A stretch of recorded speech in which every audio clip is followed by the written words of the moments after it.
Oh boy. It's happening.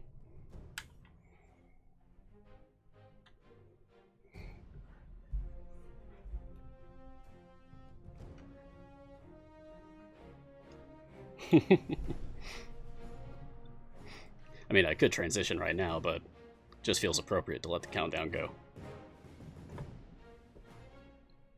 It's all about the anticipation.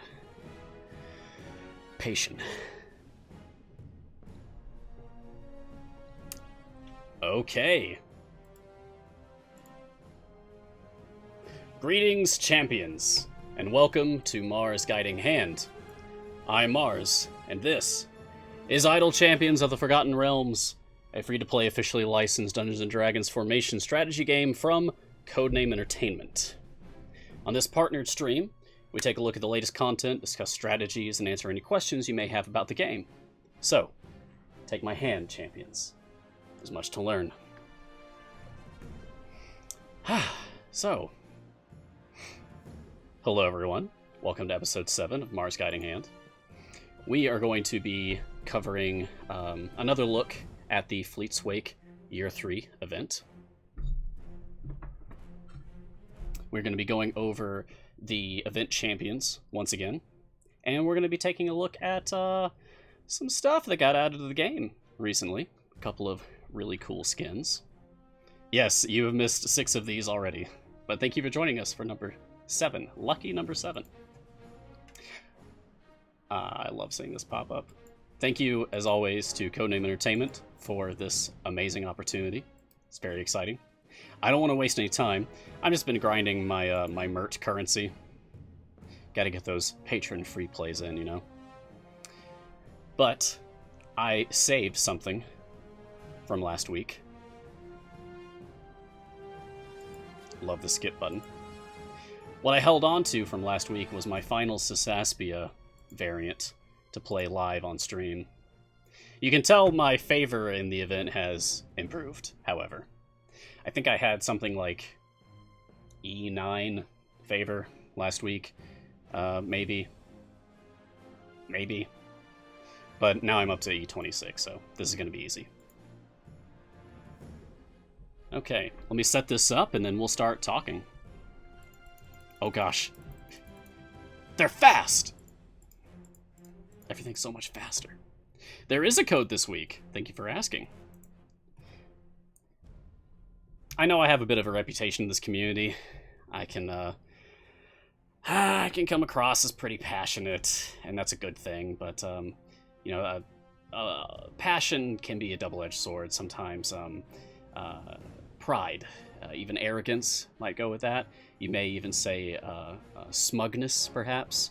So, I mean, maybe I'm smug.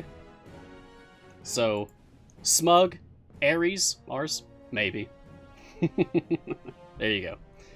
There's your chess code for the week. Enjoy. Hope you get something good. Let me know what you get. Way too much gold on level 1. I know. Yeah, this is what happens when you have too strong of a team and you're able to push very hard.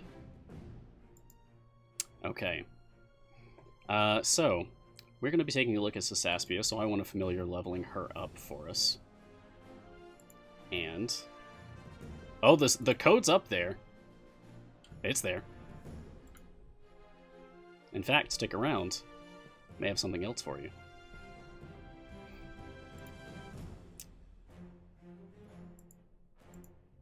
Before we get much further, I'm going to hold off on doing specializations just for a bit so I can talk about Saskia first. Before we get much further, I want to put 2 particular champions in my formation to kind of celebrate the fact that there's some new content available in the game for those who are so inclined. If you check out the shop and you go to packs, you'll see there's the Champions of Renown Year 1 All-Star pack and the same for Year 2. And these come with an assortment of champions released during that year that are pretty widely used in the community, pretty popularly used. I can't say that any of these champions are bad. Certainly some are better than others, but none of these are bad. I use Gromma all the time. I use Deacon all the time for speed. Zorbu's like the best DPS in the game right now. Evelyn is a good tank. Prefer Shandy or Kroll in the slot, but Evelyn's still like useful, certainly. Catti is excellent, especially for Companions of the Hall. And that's just for one of them. For the other one, Ayla's amazing for debuffing. Spurt is an excellent buffer, especially in his ghost form. Walnut's useful. She gets some bad rap for the like kill mechanic that ramps up, but anyway. Paulton is a good buffer and gold find compromise kind of between Stokey and Jarlaxle, and Shandy's just amazing for speed. C&E was kind enough to hook me up with, oh geez, the skins for the characters specifically, so we can show them off on stream today.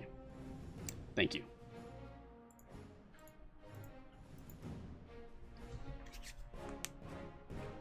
Alright, I'm going to start taking a look at the chat here. Hello everyone, by the way, thank you for joining me today. Seeing what kind of questions and discussions we have going on. I see Amazon XTC, perhaps?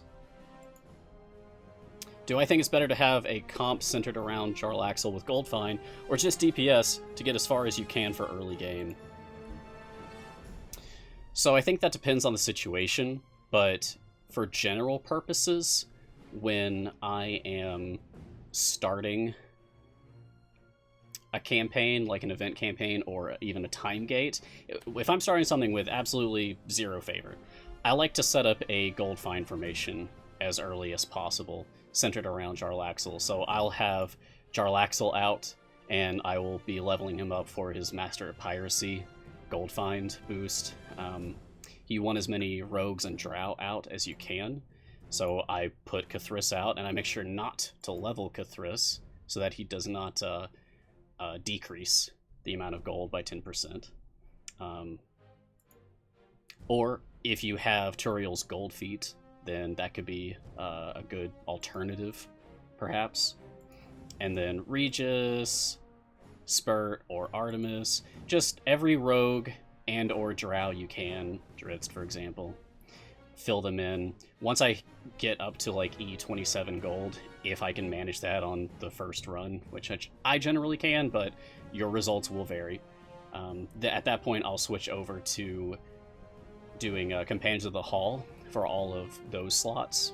So like Catti and Brunor and Dritz and Regis, Wolfgar, because of the Companions of the Hall gold find buff, the Bounty of the Hall. That's it. Is Evelyn better than Kroll? No, unless you want a tank. As far as her supporting buffs go, no. Kroll is a much stronger support. But, I mean, if you just want another tank option, then Evelyn's fine.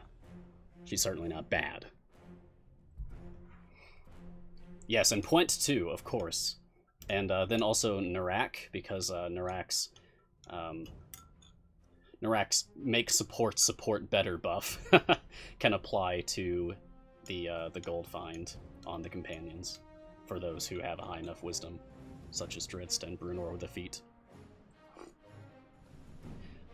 Red Charge saying you've only been this game for a few days now. Welcome to Idle Champions. And the depth of this game is kind of crazy. Yes. It hooks a lot of people. I like to say that Idle Champions is deceptive in a very good way. I mean, look at this. It looks simple. It's not. It's really not. There's a lot going on here. And that's part of the fun, like the real depth of it. If you invest time into Idle Champions, you'll be rewarded by learning the sheer depth that's available. As long as you're having fun, whether you want to keep it simple or you want to get involved with all the complexities, that's the ultimate point. Just have fun with your game. Any tips for those of us trying to finish the third quest for all 3 runs? Have really high favor. That's the most generic tip I can give about events, is to grind free plays so that you can like just push really hard, get high enough favor that it can trivialize everything. That's kind of the anti-fun answer. But otherwise, just get on the Discord. If you're having trouble with any variants, or you are thinking about what kind of formations you want to use and you're just not sure about it, get on the Discord, go to the formations channel, post what formation you're thinking about doing or that you are doing, and that you want help optimizing. And people will gladly help you with that. We have people in there all the time, just helping with formation strategies. That's what this is all about. Hello, Krimguar, welcome. I couldn't agree more, Gurugi. Yeah, part of the fun, discovering new strategies and discussing them with the awesome community. Heck yeah. Oh. Okay, Flower Sifter. Do I think that the community has kind of mastered and found all the top-tier formations in the game? Or do I think there's some combos out there, Artemis, Archon, etc., that haven't been fully explored? I believe that given the nature of this game, as things are constantly being developed and changing every time updates roll out, I think there's always something more to discover. I think there's always something more to explore. I think there's always the chance that you'll find a character that works surprisingly well as a DPS that isn't supposed to be a DPS. So Saskia, weirdly, has a lot of self-DPS upgrades. She's not a DPS. There's lots of weird, fun little things that you can discover on your own. I think that the community finds 90% or more of everything that's out there. But you never know. There's always something. And, you know, exploits happen. I've mentioned before, like, Nightmare Gromma. There was, like, a week where Gromma was the strongest character in the game, and it was just ludicrous. Is there any point to doing the normal campaigns while the event is up, or is it better to just go nuts on the event while it's here? It kind of depends on your level of experience with the game. So, if you are very new, I'd recommend do the event, and the most important thing you can do is just to unlock the characters. Get all 3 characters from the event. Or however many characters are available if someone's watching this in the far future, like year 4 or whatever. But once you've unlocked the characters, if you're still like really new, like try to do what you can in the event. Try to get your favor up. Try to do the variants, especially if they're labeled as easy. Like once you've gotten your favor up, try to get gear for the characters. Try. But if you're struggling, don't be hard on yourself. It's okay. It's okay to go back to the permanent campaigns and do something more familiar, something less stressful. Ultimately, whatever pace you set for yourself is the right pace for you. Everyone plays differently. People are asking, what's in the cup today? Today, I am having a maple ginger herbal tea that I picked up over the weekend at my local grocer. And there is local honey in it, as well as a splash of aloe vera beverage. I see I have a burn in my throat from last week. I think I mentioned having a very sore throat last week on the stream, and turns out I very badly burned my throat. That was the source of the pain. So I've been drinking aloe beverages, and it has been soothing my pain. I can just splash it into whatever I'm drinking, and it's fantastic.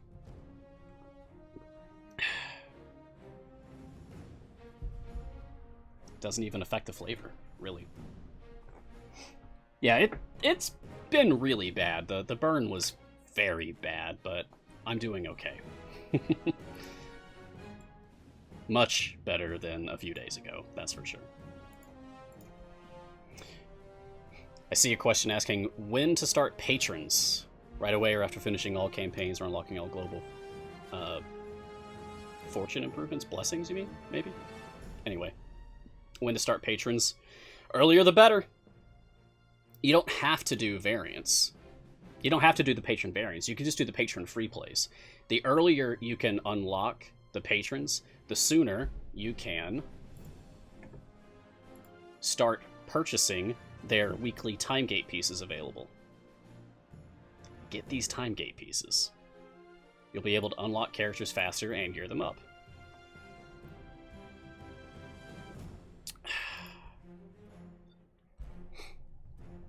Sorry if I miss anyone's questions. It's difficult to keep up with the chat, but I am trying my best.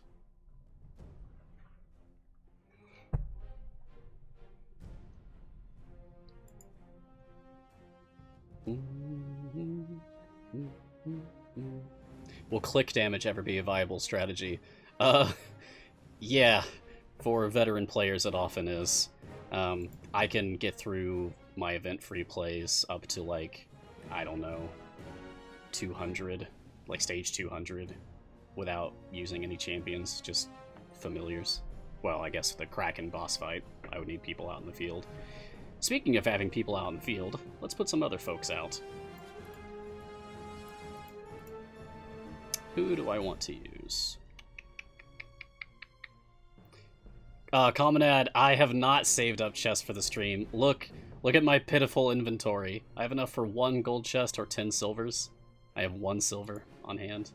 I have not saved up chests, and I wish I had, because yesterday morning, just yesterday morning, I pulled the slot 5 shiny for Tyrell from casually opening a single silver chest.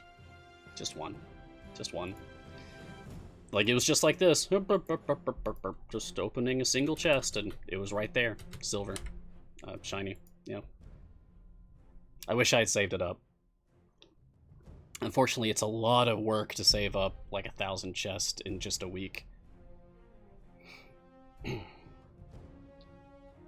Are there any plans to have more than 1 concurrent runs happening at once? Look forward to Modron Automation, an upcoming feature that was announced for the like New Year's Day dev blog on the website of the game. So look forward to news about that.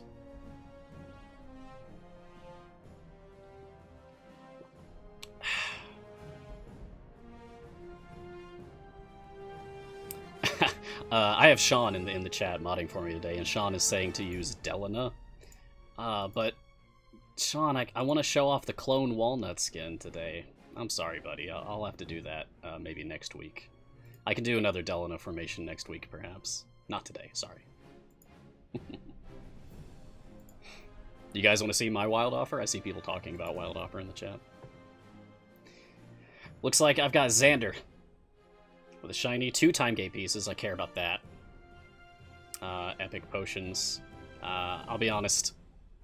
The epic potions don't really do anything for me unless it's speed. I get excited over speed potions. Speed potions, time gate pieces, shinies, golden epics, familiars, and skins. That's what I get excited about.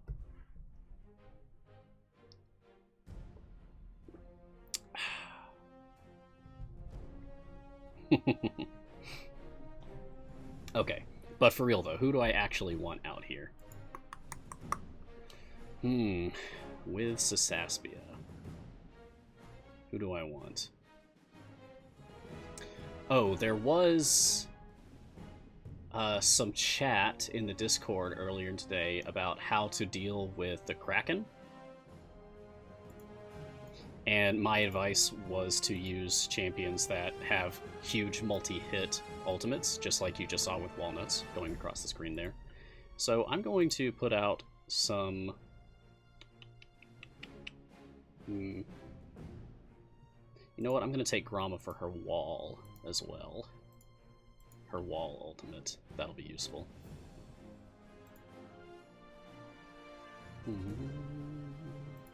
Sure, Jarlaxle. Come on in.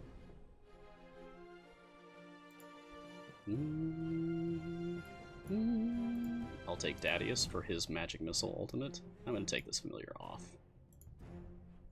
This is not going to be an optimal formation.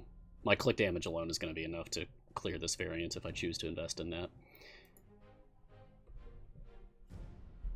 Oh, before we level anyone else, how about we actually look at what we're doing? So this is the third variant for Saskia for Fleet's Wake Year 3. And in this variant, we are searching for missing ships during Fleet's Wake in Waterdeep while Saskia tests her newest Spore recipe. Saskia starts out in the formation and cannot be moved, removed, or swapped. So she is permanently locked in the position that you see her in the dead center of the formation here. Enemies move faster and deal more damage unless they are affected by Sasaspia's spores. So, seeing as how I want her spores to go out as fast as possible so that we can actually kill monsters, I am going to take her spreading spores middle specialization, which causes her halo spores to generate a new spore every 3 seconds, so it's faster than normal, and it increases her maximum reserve. I'm also doing this so that I can attempt to pick up Sasaspia's achievement on this run. So the only thing I have left to do for the event, really, is this variant I'm currently in, and picking up Sasaspia's personal achievement, Supreme Spores. Use Sasaspia's ultimate with 40 or more spores infecting her enemies. I did this on another account just a couple days ago, and it was pretty easy. So it's not going to be hard to show that off on stream, I hope. It's really all about just setting up tanks and Sasaspia, healers and shielders kind of optionally, waiting for enemies to stack up on your tank line, and then use Sasaspia's ultimate after you know for sure that there are 40 or more enemies infected by her spores. You have not missed Hitch, as Sean and Garwar are both saying in the chat right now. If you're looking to unlock Hitch, who is a swap for Delana in slot 8, all you need to do, go to your main menu and click on Newsletter here. I think if I clicked on this, it would actually show my email, so I'm not going to do that. But you put your email in there, and you'll get Hitch. You have to give it a minute to process, like maybe a day at the most. But you will get an email saying, "Congratulations, here's Hitch." Do you guys like my hat, by the way? Back around... Whoa, my hair. Jeez. What is happening there? Anyway, back around the holiday season, C&E sent me this hat, but the D&D logo on it was just black, so it was really hard to see against the black hat. So I used a silver paint pen to go over it. Looks much better now. Really pops. Flonny's asking, if you're a new player, what heroes do you prioritize in time gates? Ooh, boy. Well, if we take a look at time gates, you can actually use a built-in mechanic in the game now, which is to see the popularity of champions. Most popular champions in time gates. We have Catti, we have Ayla, we have Korth, Zorbu, of course, Narak, Walnut, Kroll, Keelek. Yeah, all of these are good. So you can check that. But if you want, like my personal opinion, speed champions are important. You don't have many tank options as a brand new player because you have Nayeli in slot 3, and that's great. But then you're waiting a while before you have like Tyrell.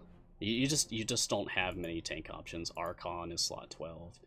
So my general advice is to pick up a good tank as like your very first time gate champion, and then start picking up speed champions like Shandy or Deacon or Sentry. But I would probably even prioritize Kroll over all of those.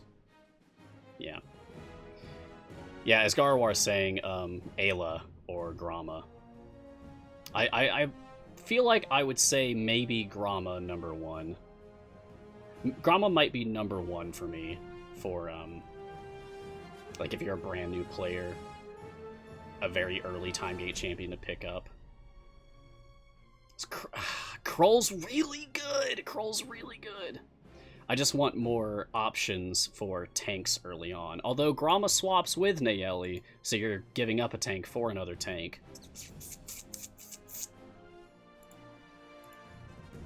You can at least get Ayla in slot 9. That's a slot earlier than you get Tyrell. And Ayla is extremely good. Not only is she a tank, she's a support. She has an excellent debuff, and it doesn't really matter where you put her in the formation.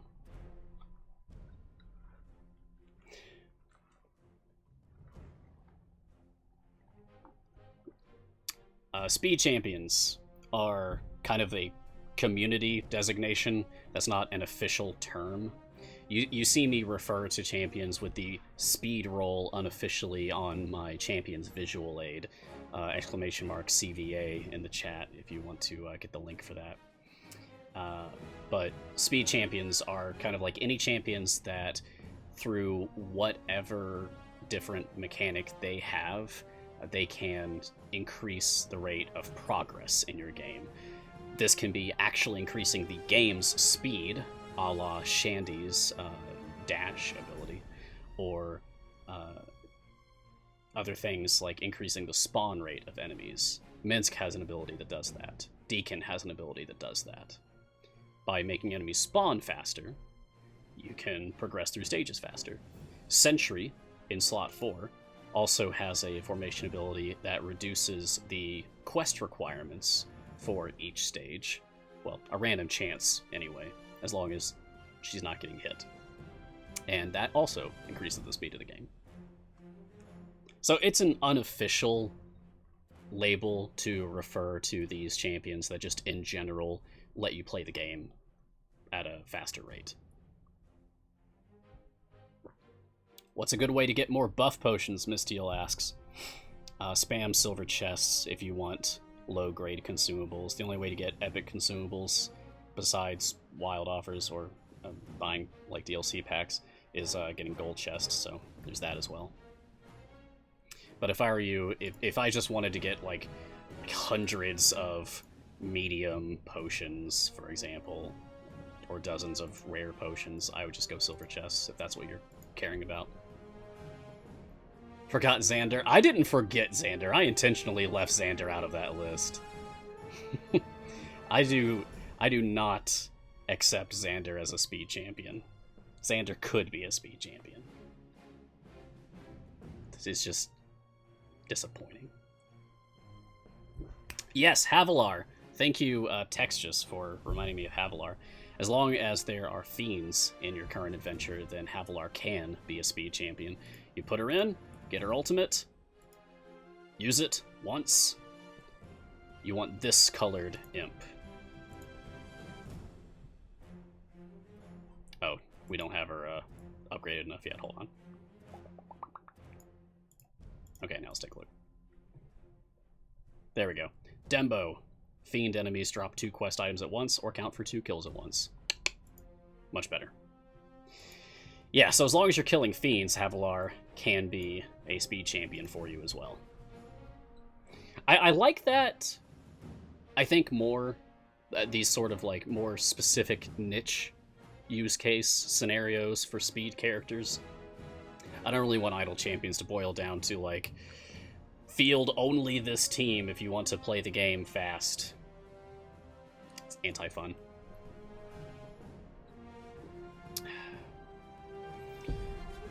Flonny's asking, which campaign and level do I suggest is best for pushing deep? Different people have different opinions on that.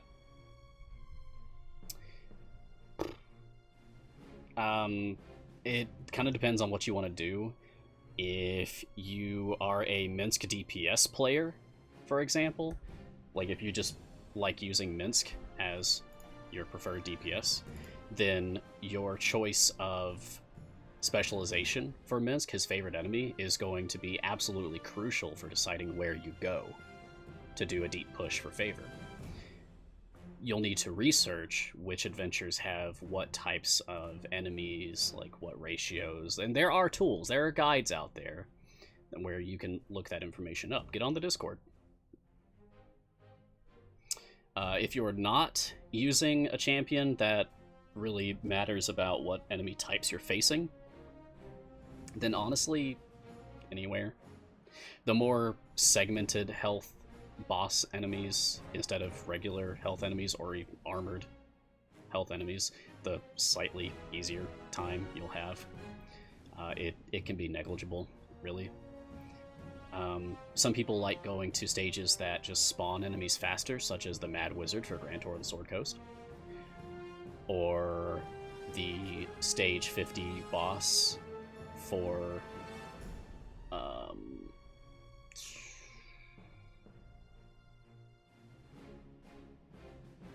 help me out here. It's that one Tomb of Annihilation map.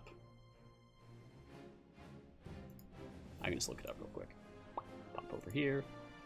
Running of the Swords, that's it. Running of the Swords. Yeah, some people like going to the stage 50 boss for Running of the Swords because it spawns enemies very quickly. And they're undead, so if you need to fulfill, like, patron challenges for killing undead, that's a good spot to do it. If you want to farm undead kills for Zorbu, it's a good place to do it. Yeah, the T-Rex boss.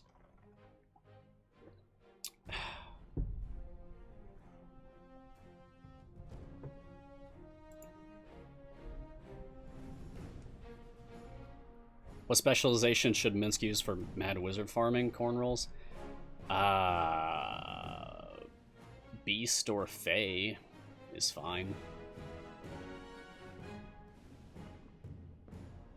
It really depends on like where you're walling at.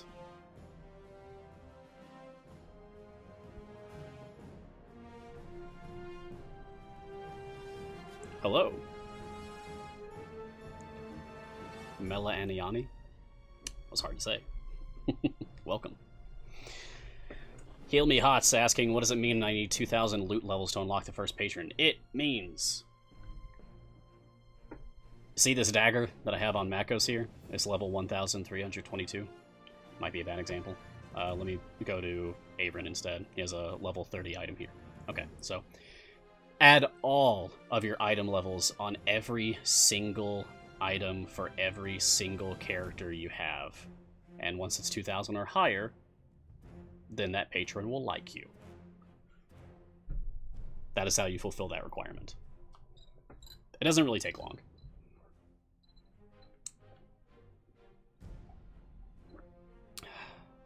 Have I done the Sober Up variant?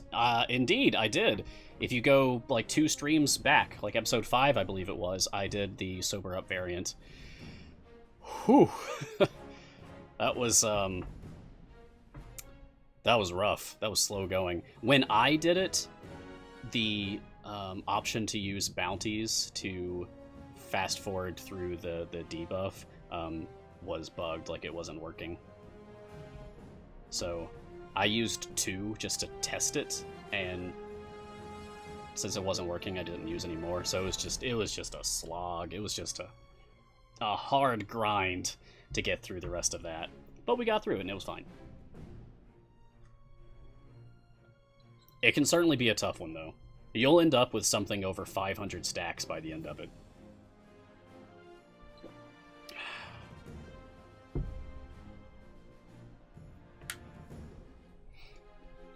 I want to talk a little about these skins for a minute, just because there's a couple of details here that I really appreciate. Between the two, I really like this Evelyn skin. I feel like this is just going to be my Evelyn from now on, and honestly my Walnut from now on too. What's so cool about this to me is that her weapon changes. Not just like her look, like she's a construct, sure, but instead of using an axe, she has her sword, and I love that detail. I love that attention to detail that they gave her sword. That is so cool. I want more skins that change things like that. Like Jarlaxle's got his balloon sword. We can't switch to Brunor right now, but one of Brunor's skins is Pirate Brunor, and he has like a hook instead of an axe. It's cool. Are the animations different? You know, I don't think I've watched it closely enough to notice if the animations are different. Oh, yeah! Yeah, it lit up on fire when she attacked. Did you see that? Watch her. Boom. It was right there. Flaming sword. Very cool. Nice detail.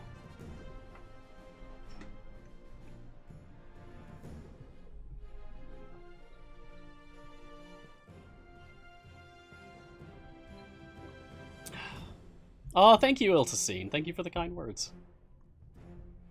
How do you get the skins? These skins are available in the shop from the newest packs that they added, the Champions of Renown packs. It's a big price point, but you do get a lot. And I'm a sucker for skins. I just think they're so cool. Walnut looks so angry here. I know it's clone Walnut, so it's not like the real Walnut, but God, it's just so cool. I love the antlers. Reminds me of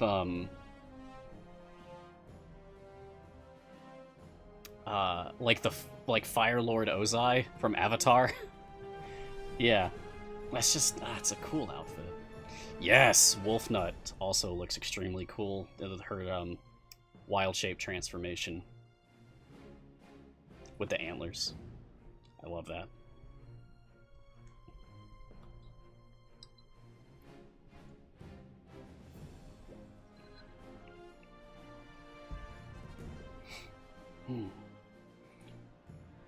More Faters asking, any tips on event favor conversion? Should you convert to the highest one or the one you need most?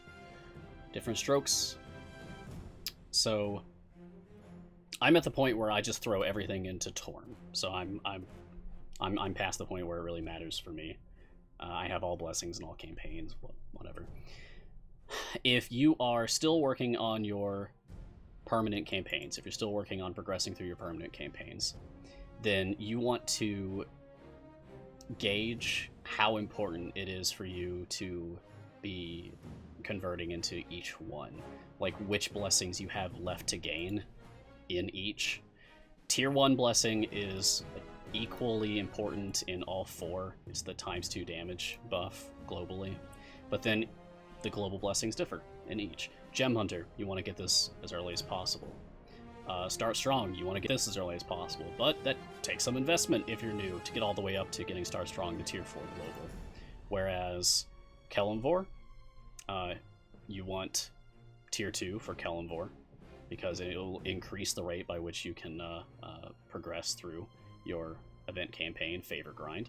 You want the Tier 3, because you'll get more gold chest. You'll be able to gear up your champions with stronger gear faster. Why am I not using Sentry? I just don't feel like it. I just don't feel like it. I just don't feel like it. I can use Sentry. Would you like me to use Sentry? We can put her out.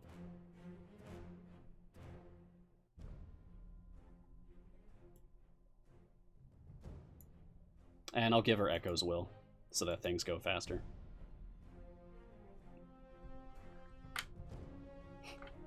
If anyone has requests for champions that they'd like to see on the field, please just tell me.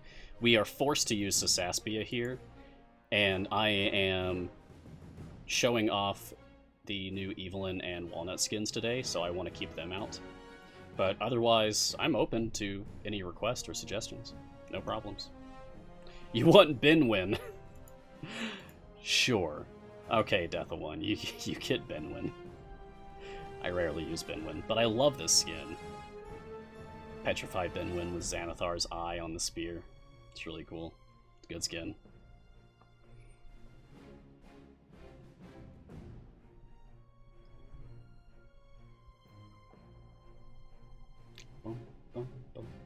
I'll just take more minions. Drake Blackbeard, you want to see Archon and Dritz? Are they any good? Yes. Yes, they are. They used to be terrible. But you wait around long enough. I know people have opinions. I have opinions too. Idle Champions is not a perfect game, but it's a very good one. And if you wait around long enough, things that you don't like, I mean, things get better. Look at how far the game has come today compared to how it started. Things are very different.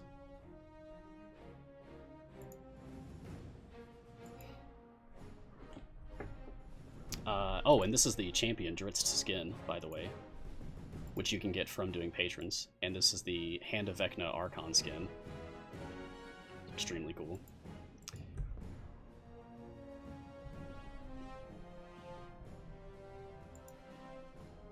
What's the best free play to farm Tiamat's favor? Ooh, Helton Osborne. You don't really have many options right now. I would just go with the first one. You don't really have many options to pick from at the moment. Perhaps in a future update with more Avernus adventures, opinions will change. But I don't really have a favorite. Where'd I get the Dragon and Beholder familiars? I believe the Pseudo-Dragon, Fairy Dragon, Gazer are retired? I think they're retired now? So you had to get them once upon a time when they were available, before they were retired. But also, familiars that you don't have will occasionally show up in wild offers, even the retired ones. Oh, and then of course there's Iris, which was a familiar from the Founders Pack 1, which was also a retired DLC pack now.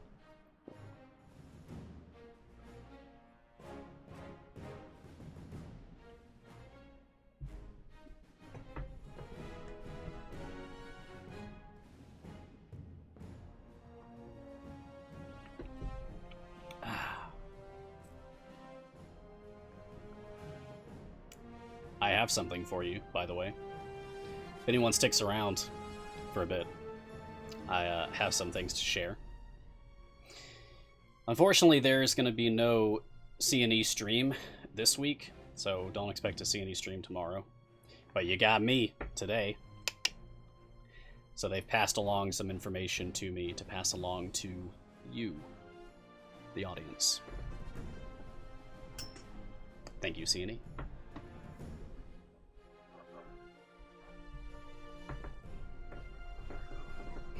Yes, I have spoilers. Not huge spoilers, but spoilers. Alright. I did not really get the chance to go over Saskia in detail last week. We went over Black Viper. We went over Zorbu. We didn't really get a chance to go over Saskia because I was unlocking Saskia last week. So let's talk about her this time. Saskia, the Yuan-Ti Pureblood Druid, neutral evil, healing and support role. An outcast even from her home city of Omu on Chult, Saskia does not seek wealth or glory for herself. Instead, she wishes only to hone her powers, and anyone or anything that gets in her way will learn that she has already made great strides toward doing so. A reluctant ally, she joins the champions solely because they are a means to an end, an endless stream of foes on which to unleash and perfect her sinister machinations. It's a really good bio. Alright. Saskia starts off with her key ability, Halo of Spores. She's surrounded by a torus of necrotic spores. Every second, one of the spores shoots out and attaches itself to an enemy that's near the formation. When enemies are damaged, they will take additional damage over 5 seconds for each spore affecting them. However, normal enemies can only be affected by 1 spore. Bosses can be affected by up to 4 spores. Saskia generates a new spore every, I think the default is 4 seconds, and can have up to, I think the default is 20 spores in her reserve. We have her spec'd into having faster spore production and a higher reserve, so she's at 3-second generation and 30 spores maximum in her reserve. Now, the number of spores that is in her reserve, that does not also count the spores that she puts out on things. So like that's how you can get her achievement without having to worry about like getting her reserve up really high or something. You don't have to have like it's not like you have to have her reserve at 40 or anything like that to do this. You just need 40 enemies infected by spores, or like 36 enemies and 4 on a boss. But that'll only work in like specific boss fights that spawn enemies, like the Kraken. Anyway, Symbiotic Infection is her next main ability here. Saskia uses her reserve of necrotic spores to empower a subtle infection she maintains upon her companions, goading them forward and hopefully assisting her in her own selfish goals.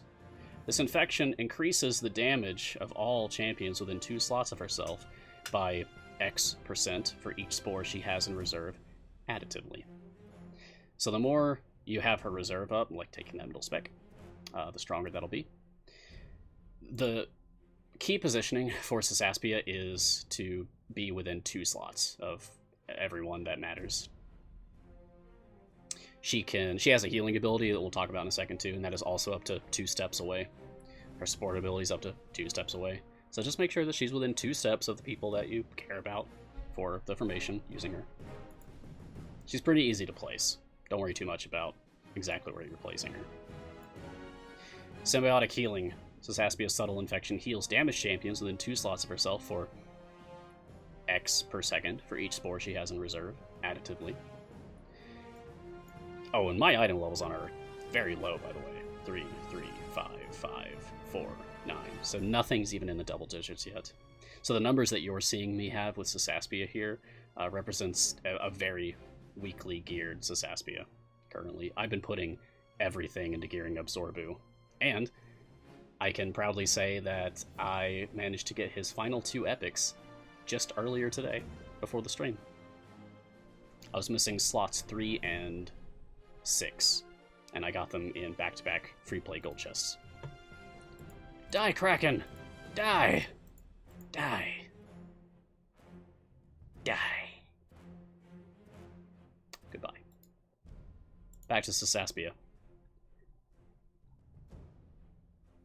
Spreading Spores. Right. So this was her specialization choice. I'll use a potion of specialization so that we can take a look at the other ones. Well, actually, let me just do that now. So with a potion of specialization, or a respec pot, as many of us call them, I can just choose Saskia, reset her specialization choices, and now I can see them again in the window here. So she has 3 specializations to pick from, with this her only spec choice. The first, the left side, is Simple Infection. Saskia concentrates on improving the effect of the subtle infections she maintains on nearby champions, increasing the effect of her symbiotic infection ability by 100%. Her middle choice, Spreading Spores. Saskia endeavors to create spores more quickly and keep more in reserve to power her subtle infections. Hail of Spores now generates a new spore every 3 seconds, and Saskia's maximum reserve spore count is increased to 30. So she will generate spores faster and can hold more of them at once. You may remember that she has abilities that are impacted by how many she has in reserve, so this will affect that. And then finally, her right side choice, Fungal Body. Saskia, in one with the spores, and is at more... hold on. Saskia in one with the spores, and is at her more potent... Okay, when a full reserve is swirling around her. The effects of symbiotic infection and symbiotic healing are increased by 200% when Saskia's spore reserve is full. So as long as you can maintain her reserve being full, like enemies are like dying as quickly as they spawn or something, then the stronger that'll be. I like choosing the middle spec. I like being able to generate them more quickly and having the higher reserve. Thank you, Sean. Appreciate a type.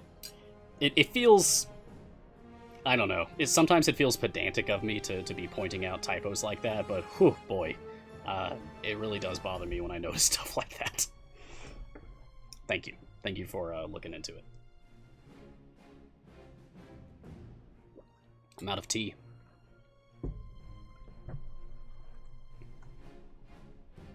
Water instead. Also with a splash of aloe in it. It really does help. Me, anyway. Your results may vary.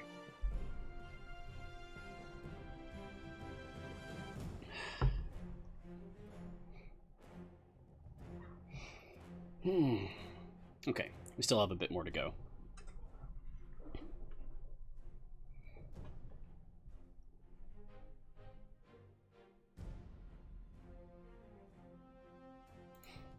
Let's talk about Saskia's ultimate. Where are you?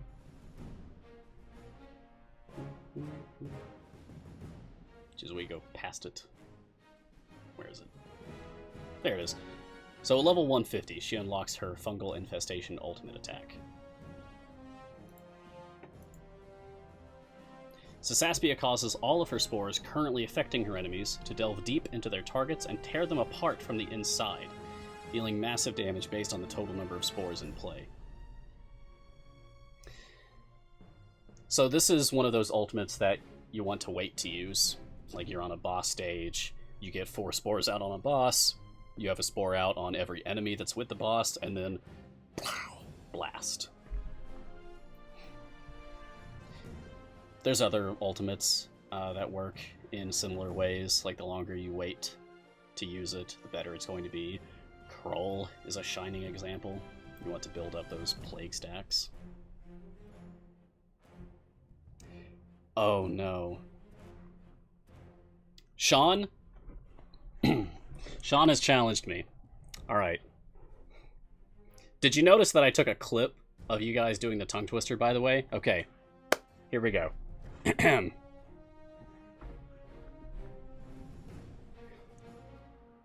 Saskia sells seashells by the seashore of the Seychelles. The shells she sells are surely seashells, of that I'm sure.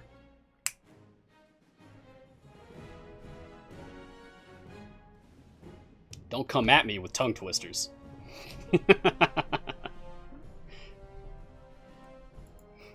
You know, I practice vocal exercises before I stream. Red leather, yellow leather, that kind of thing. Anyway. Thanks, guys. I appreciate it. Appreciate the the kind words there. I like words. I like talking. But you all know that. Ah.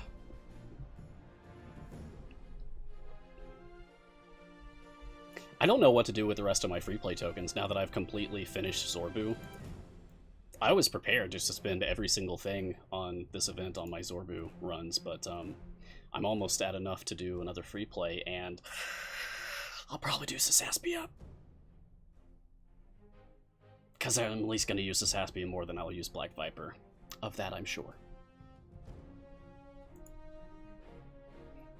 Which is a shame. I like Saskia. No, not Saskia. Black Viper. I like Black Viper.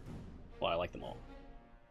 I like Black Viper's design. Like, I like that she was the first to have a permanent upgrade mechanic with the red gem collecting. I just feel like it kind of missed the mark, that's all. The second go-around that they did on a permanent upgrade mechanic a la Zorbu, much better. People like that one. I like that one. Am I all blue on Saskia already? Yes, with hardly any trying. All blue, but with slot 5 epic. But her item levels are terrible. What is her average item level for me right now? 5. Yikes. That is the lowest. That is the lowest I have. Ow. It's gonna take a long time to get her up to my goal of 50. I try to reach a goal of like average item level 50 for every event champion. It's hard to do, but that feels like, I don't know. That feels like a good stopping point for me before I jump to another character.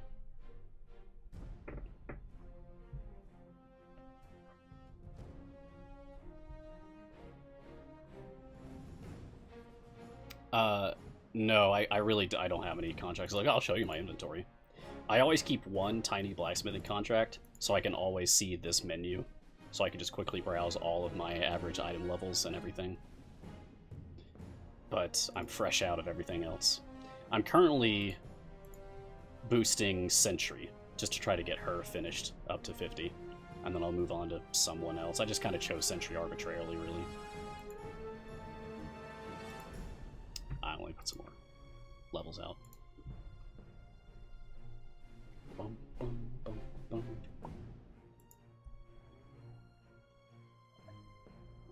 I haven't even had to do any non-discounted free plays for Saskia to get her to all blues and 1 epic. I've been opening some patron chests, and that gave me like 2 of her blues. So that helped too.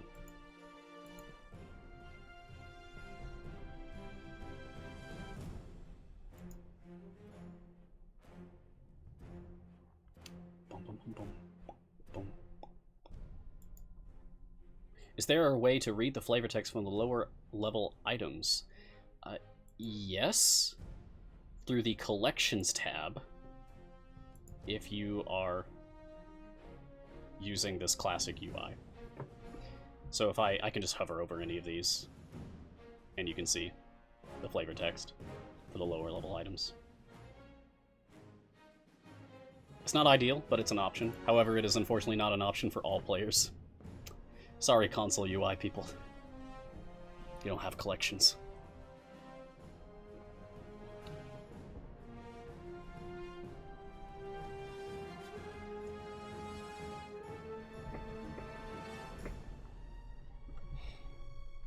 Well, more Fader, Artemis is a very special case. Especially, like, Artemis observing off of, like, Archon usurping Sasaspia's heal can be bonkers.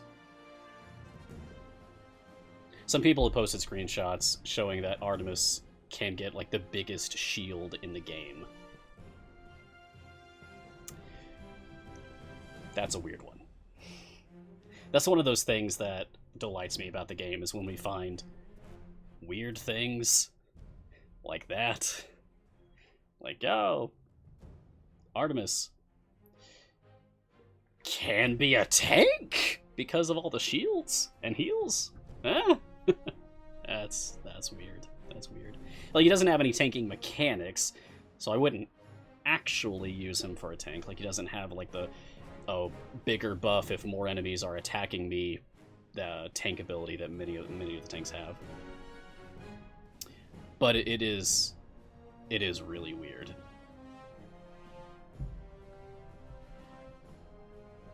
Good day, Yippee Skippy. Hi, I remember you. You contacted me on the Discord. Welcome. Is it better to be saving those Blacksmith contracts when you have better heroes? What's the point when you would start using them as a newish player? Okay. Blacksmith contract usage 101. First, only ever on event champions. 2, I would prioritize popular supports and DPS champions over others, and I would prioritize supports over DPS. So, for example, Zorbu, extremely good DPS right now. Definitely safe to use Blacksmith contracts on him.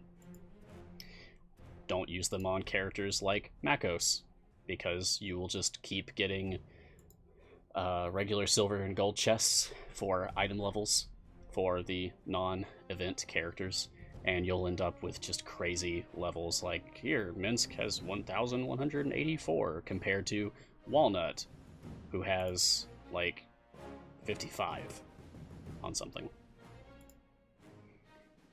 Always better to use your Blacksmith contracts on event champions, and in my opinion, better to spread them out. You never know how the meta is going to shift. You never know how the game's going to update and things will change. This feels like the 4th time I've brought this up. It just keeps coming up. I've put a lot of blacksmithing contracts onto Frida. A lot. And now I rarely use her. So, learn from my misfortune. Spread them out. My go-to these days is to try to get every event champion up to an average item level of 50, if I can. Because then everyone's roughly equal, and it doesn't really matter how things change. I'll just adapt. Oh, I'm definitely looking forward to the Year 1 update Part 2. Absolutely. I'm glad that you're happy to learn from my mistakes, Yippee.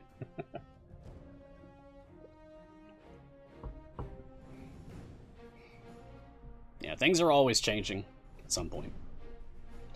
Like when the tanking update landed, huge shifts in the meta. That was a fun time, watching everyone scramble to figure out what was good now.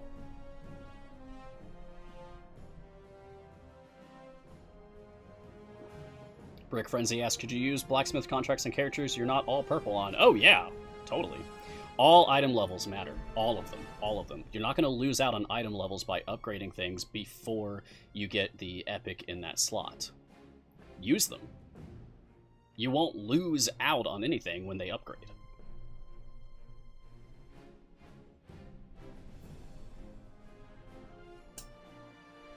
Frida was indeed the first Year 2 champion, so I will have to wait a little bit longer.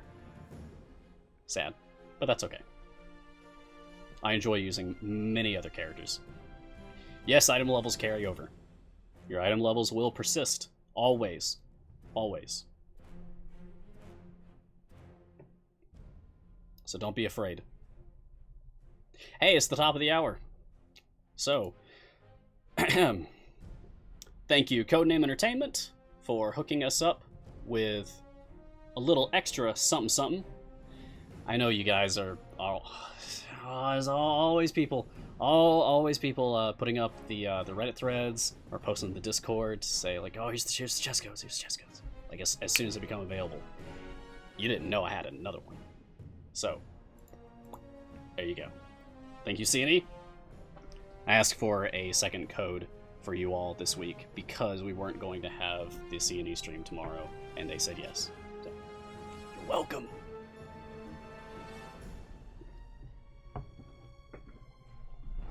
Just tell me if you get anything good. I want to know. I want to know if you get good stuff. I think someone posted... Was it last week? Someone got the Virulent Strain feat from my chest for Kroll, either last week or the week before, or something like that. And, that's awesome. That's exciting. That's probably one of the best feats in the game right now.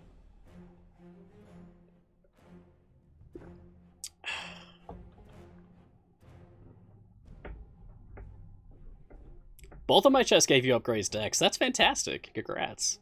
And Orca, you got a feat for Zorbu. Excellent. I'm glad. I hope that these things help you all.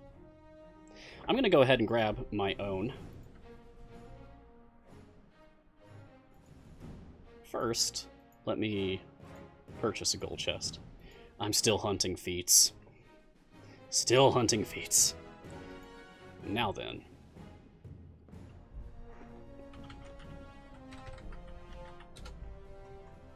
Boxy Umma Pifwee.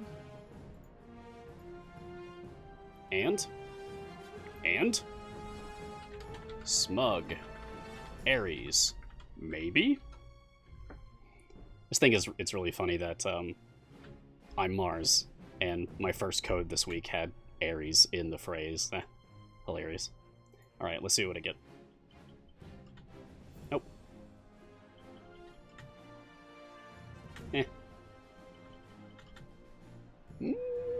I'm always glad to see that. Love speed potions. And nice. Okay, cool. So that'll be 6 more item levels for Sentry. Good.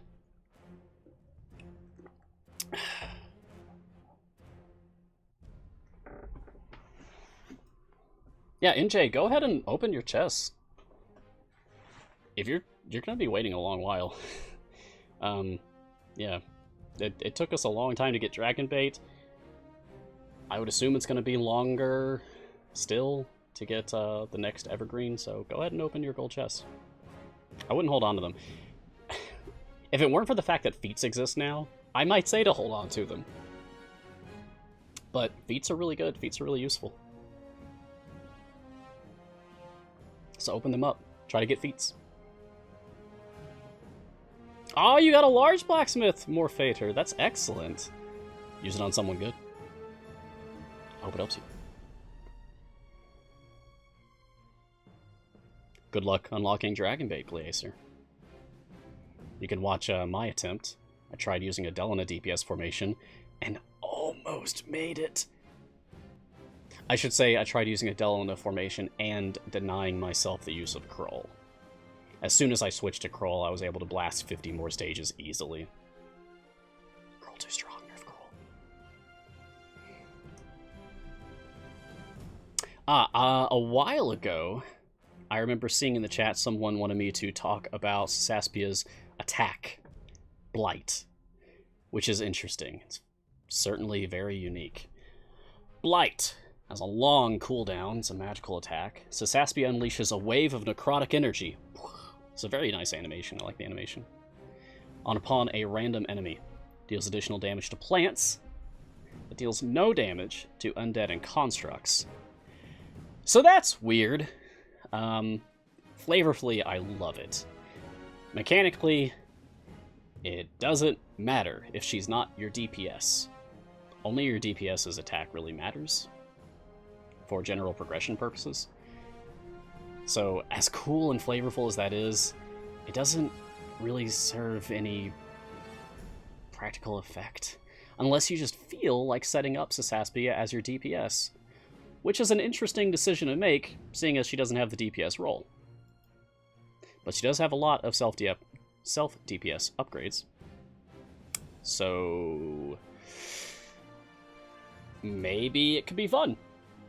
Maybe. If you're the type of person who just likes doing weird formations, I know I am, and just having fun with the game, then more power to you.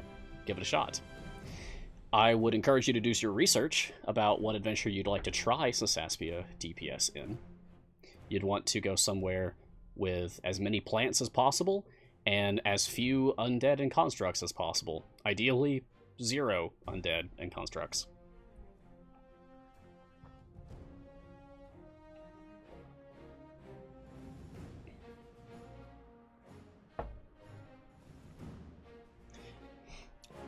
But Radical X, I like all-purpose super secret DPS.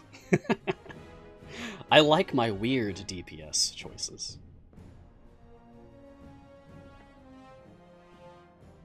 Hashtag Paulton. Gar, you have tried it? The 8-second attack speed's too painful? I'm sorry to hear that. Maybe it was speed potions, so you don't have to wait as long. Yikes. Yeah, 8 seconds is rough. Die. Good. You get overwhelmed. Ah! Gross. Oh gosh, adding Puent. Yeesh. Do you guys like having a 30-second attack cooldown? Or however high that is? It'd be ludicrous, I'm sure. Something huge. Oh, hey, there's the Rip Cube. I added something to our rotation. Fare thee well. Gelatinous Cube, Sienese, famous Gelatinous Cube. You will be missed.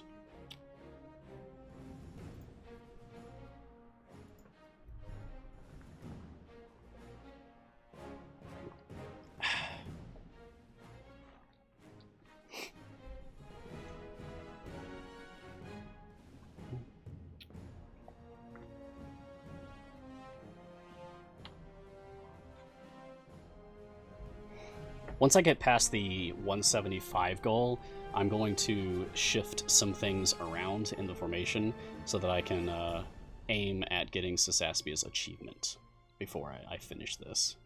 I may just stay in this adventure for the whole stream, because I would still like to show off like a specific anti-Kraken formation, as that was something being talked about in the Discord earlier today. Dyrad Parker asking, how good is Puent exactly? You tried in a cron formation with minimal success. Puent's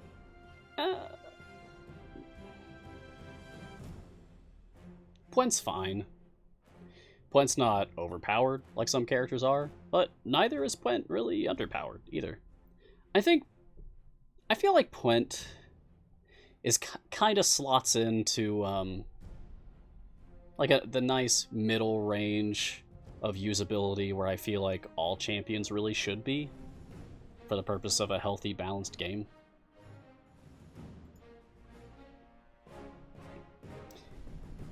He's not great,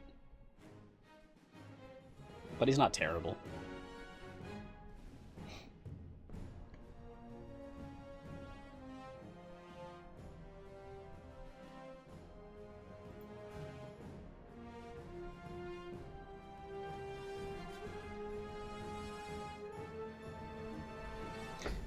Where Bison, I agree. Puent is someone to keep an eye on as more champions are released. Anyone who has like interesting, weird, basic attack mechanics, like Saskia. It's something to consider Puent every time we see a champion rollout that has some weird attack. And Puent does have some Companions of the Hall synergy already. Put Puent next to any member of the Companions of the Hall to increase the Bounty of the Hall gold find bonus.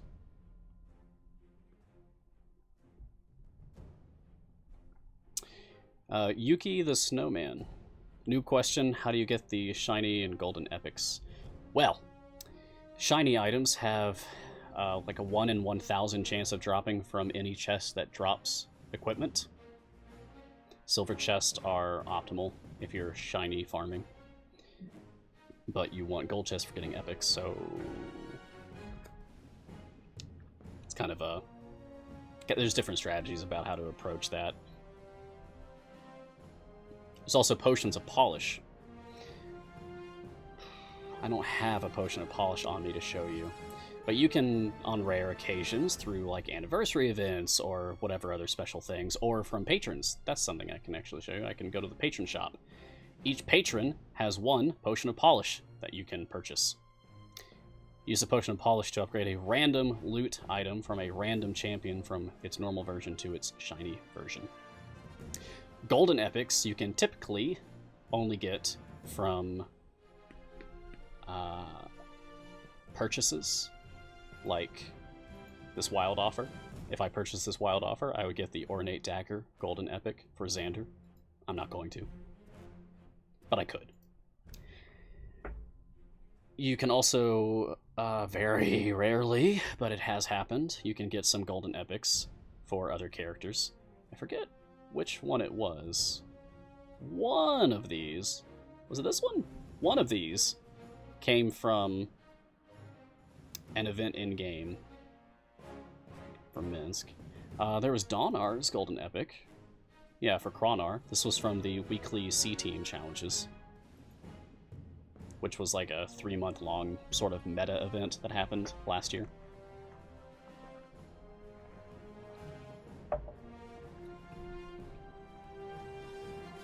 But those are very few and far between.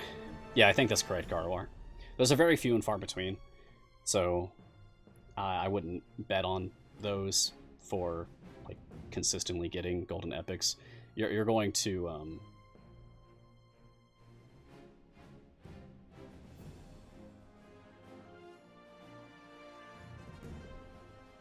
you're going to see them like much more consistently available through purchases made in the shop.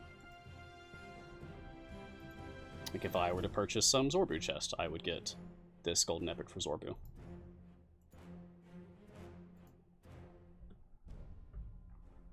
Yeah, Sean, careful.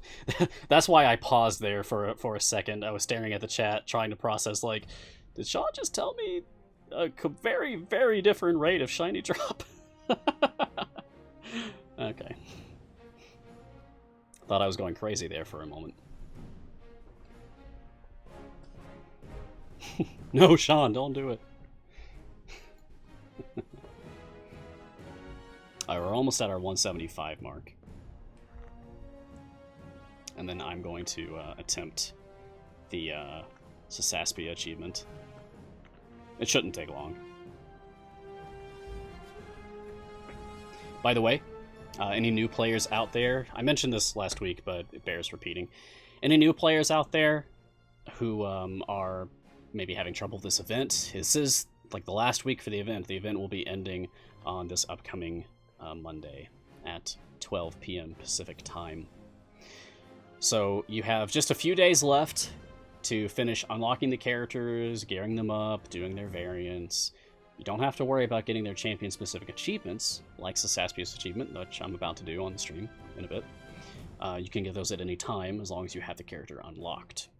However, you should try to gear them up and do the variants if at all possible, while you have the opportunity. If you're having trouble with the variants, with formations, if you're having trouble understanding the characters of Zorbu, Black Viper, and Sasaspia, first of all, get on the Discord, because it's just a wonderful community, and I spend a lot of time there, and a lot of us just chat about the game constantly and help each other, and it's good, it's nice.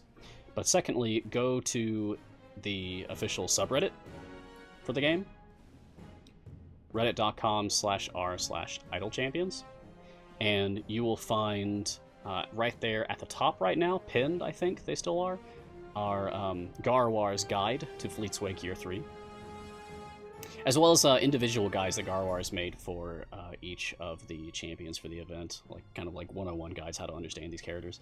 And then also Silisa, very famous person like Garwar, myself. Silisa also has an evaluation up for Sasaspia going into like high-level concerns and strategies about the character and what they think of Sasaspia. And those resources help a lot of people. So if you're not on the Reddit, get on there, look it up. If you're not on the Discord, get on there, talk to us. We're friendly folks, happy to help. Oh, this is a very good question that I'm seeing right here. ASF is asking, what happens to event tokens when the event ends? It's a fun name, by the way. When the event ends, your tokens go away, so use them. Don't let them go to waste. They won't, like, wait for you for next year. You'll reset to 0 next year for the next event. Yeah. So, like, right now I have 2552 tokens. I'm going to be using this on a free play. I try to end each event with as close to 0 tokens as possible. I've probably wasted maybe 10,000 total, ballpark, since I started playing the game. Yeah.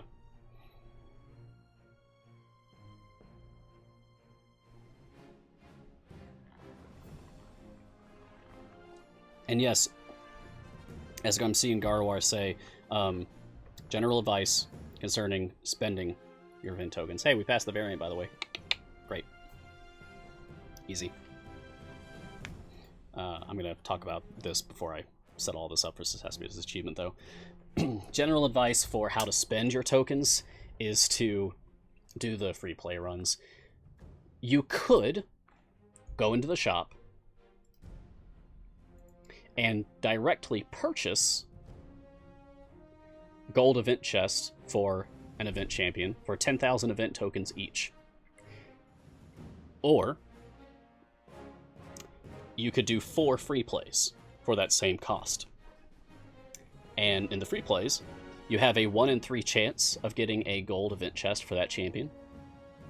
2 out of 3 chance for a silver chest. And if you do not get a gold event chest for that champion after 3 runs, then on your 4th run, you are guaranteed to get a gold chest for that champion. So for 10,000 tokens, you can either directly purchase a gold event chest for a champion, or afford 4 free plays, and with the worst possible luck, you'll get 3 silver chests and 1 gold chest for that champion, which is objectively more. That's just better, just profit. So do that if you have time. The only time that I would suggest to spend tokens on getting a gold event chest directly from the shop is if you just don't have time. Let's say you're expecting to be away from the game for an extended period, like you're going on a trip. Or it's the last day and there's only 5 minutes left in the event. Oh no! Open up the shop and spend your tokens, because you don't have time to do a free play. Well, you have time to start one.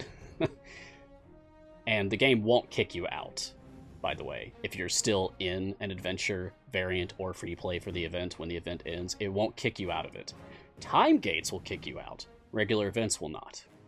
So you can linger in there as long as you like. I have an alternate account that is still currently in a free play for an event from October 2019. Sometimes I check on it. Still in it. I think it's a Century free play. Flani is asking, if I only had money to buy 1 speed champ right now, who would it be?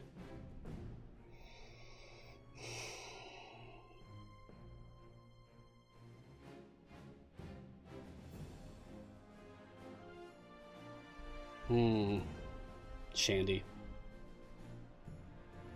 Shandy. Yeah. I would pick Shandy.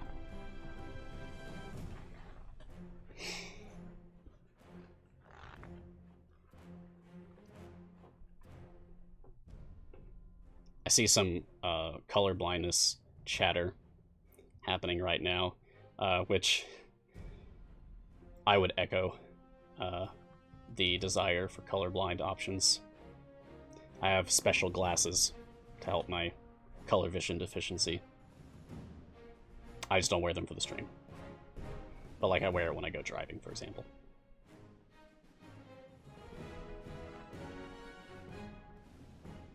And I use software when I'm doing my visual aids to tell me what colors I'm looking at. So, I like colorblind options.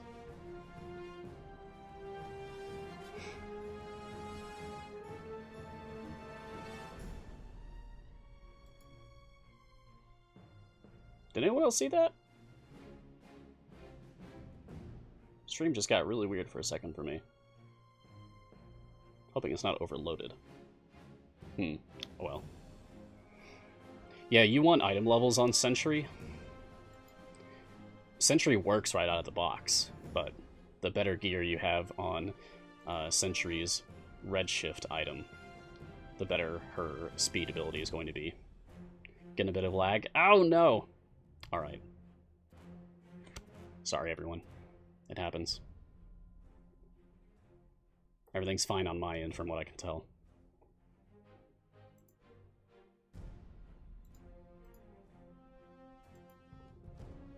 Alright, I'm going to start setting up for the Saskia achievement now.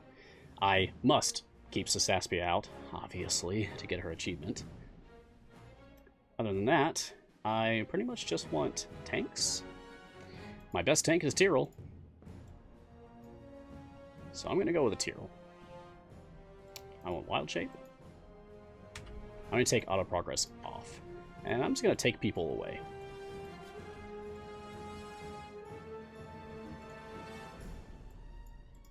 Let's do that. Go away, go away, go away. And now I want people healing. Oh, my familiars are still too strong for this right now. I'll just make sure not to, well, I can take the familiars away. There we go. Great. Go, Saskia!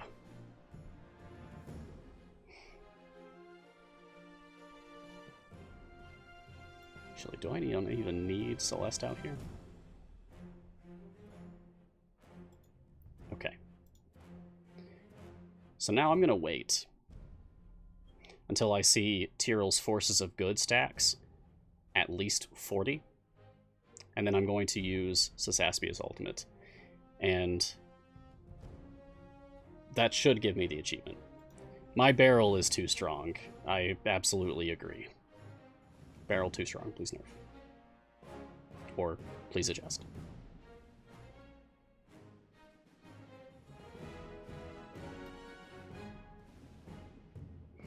So in the meantime, what do you all think about Saskia? We've had a week now for people to settle into using Saskia. So what are the opinions of the community? Oh, my Tyrell's killing enemies. Well, the enemies are still stacking up faster than they can kill them, as evidenced by the growing number. So just a matter of time that we have to wait. Your results will vary, of course, but the idea will essentially remain the same. You want healers out, you want shielders out, you want a tank out, or multiple. You just want to be able to not be killing things, and to have one or more tanks who are tanking a combined total of 40 or more enemies, so that Saskia can put spores on all of them.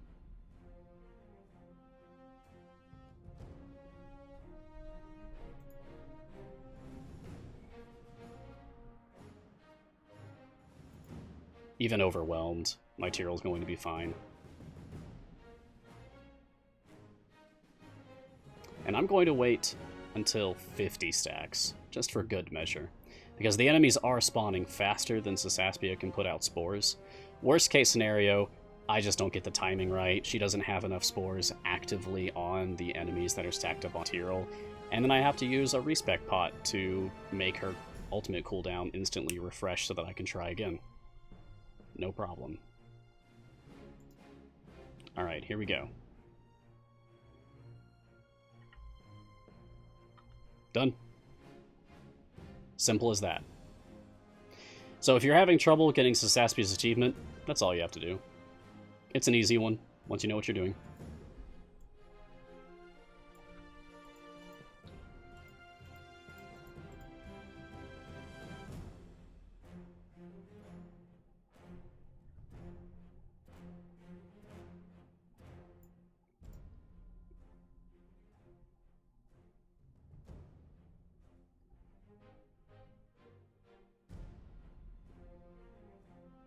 What does that bring me up to now?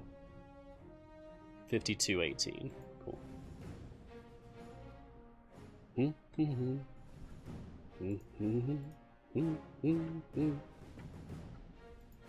Great. Let's get my team back out.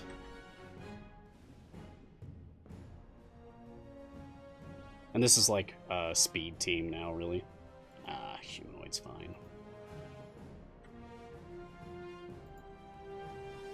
Okay, good enough.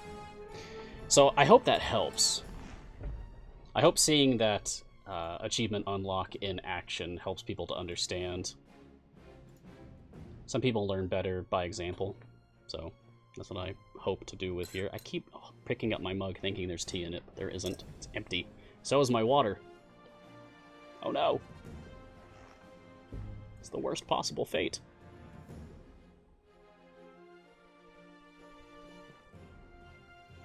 I'm going to close this.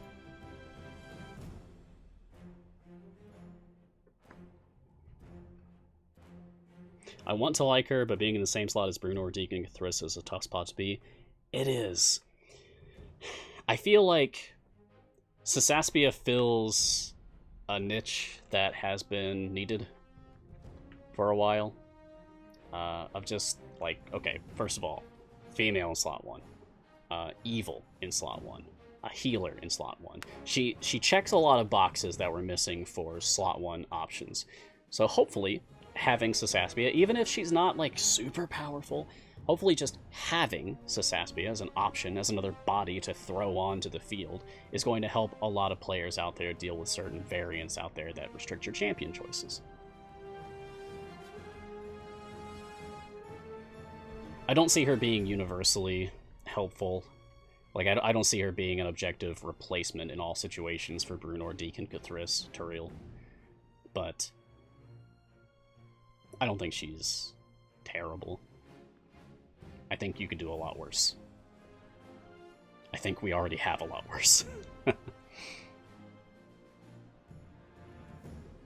also just really like her design.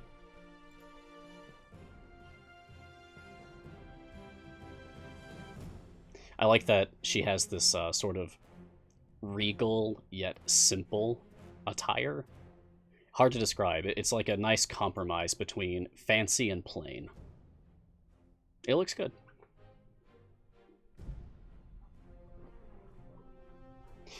Oh, yeah, that's an excellent point, that she's also available to be used for both current patrons. She is evil, which matters for Mert wants good or evil. And she has a con of 14 or higher, which is what Vajra wants.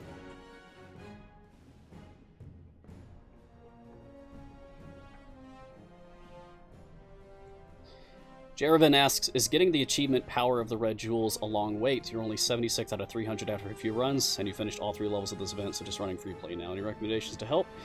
Use speed champions and go to adventures where you can progress rapidly, such as the Mad Wizard in Grand Tour of the Sword Coast. You just want to be able to grind bosses as fast as possible. The goal is 300 red gems for that achievement, and that's a pittance compared to the 6,500 ultimate goal for unlocking all of her abilities. That took me like 3 months of using her every day for every run. 300 is drop in the bucket.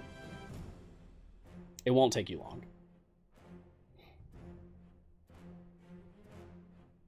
Yeah, and you don't have to get it during the event.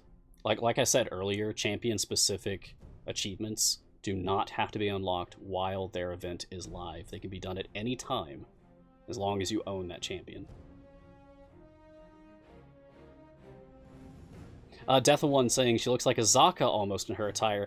Yeah, I feel like that's purposeful, because Azshara is also from Chult. So it would make sense that they might have similar attire, because they're from the same region of the world.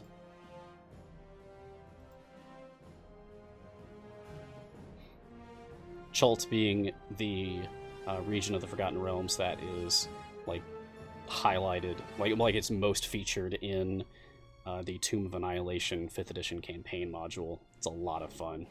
I've been running that campaign for a group for over a year now, almost a year and a half, and it's been a lot of fun.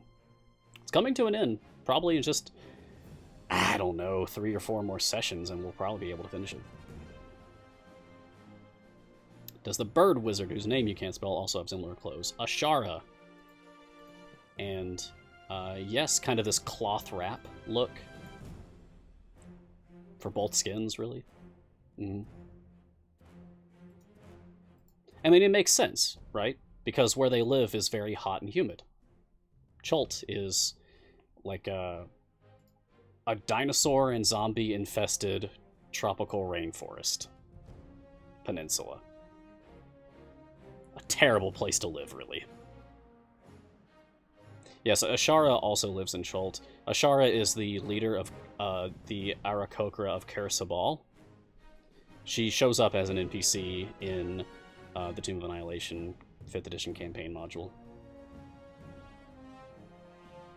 She's also a playable character in the Tales from Candlekeep Tomb of Annihilation game, alongside Birdsong, Dragonbait, and Artist Simber.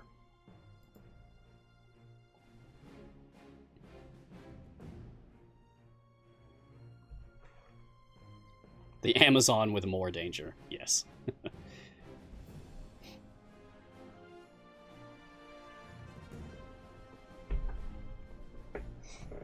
It's in half an hour, 30 minutes left in today's episode. So if anyone has any questions, any general advice, anything you feel like discussing, please just mention it in the chat. We'll talk about it.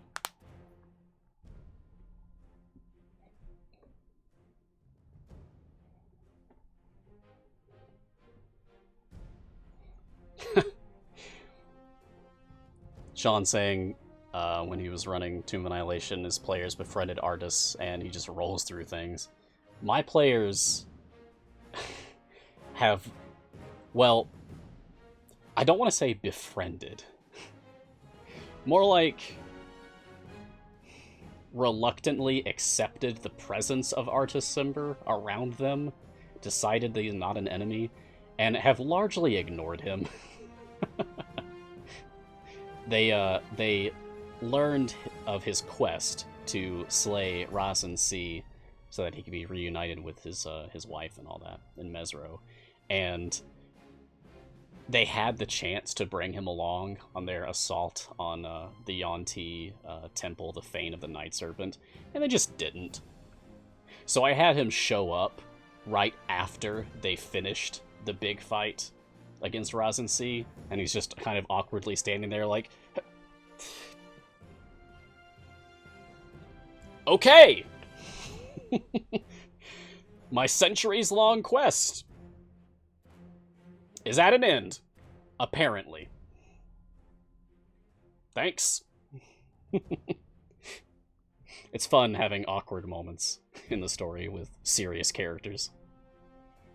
I made him very over-the-top dramatic in my presentation of him. I have to stop Razan C, it's my quest, I had to blah blah blah, save Chult and blah blah. And then none of it mattered for him.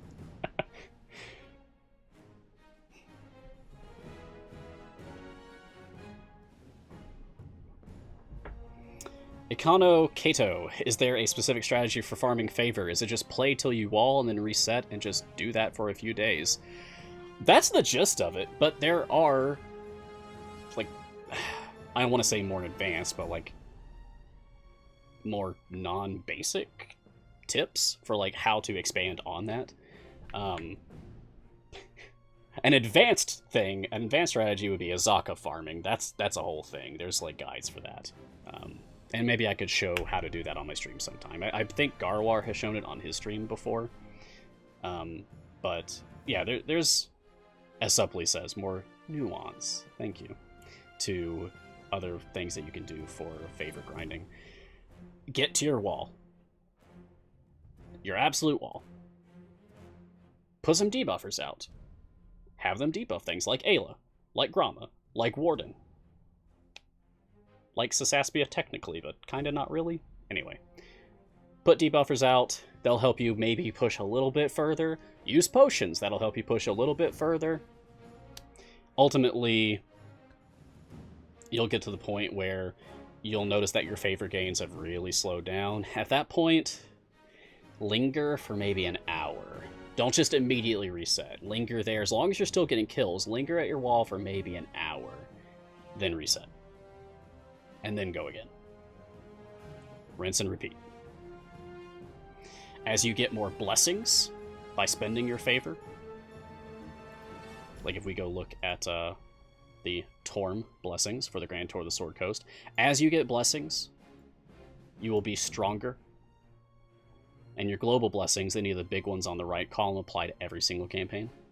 But as you get blessings, you'll be stronger, you'll be able to push further. As you get achievements, you'll be stronger and you'll be able to push further. So you have a 5,218% bonus to all champion damage just for my achievements. As you do patrons and unlock their global perks, you will be able to push further because you'll be stronger. There's all these different dials that you're constantly turning, you're constantly increasing, bumping up, boosting, whatever, and they all combine to make you better, you push further, get favor faster, have a good time. And when you're ready to do Azshara farming, go look up a guide. Go look up a video or a text guide if that's more your speed, or ask people about it on the Discord. Someone will be happy to explain to you.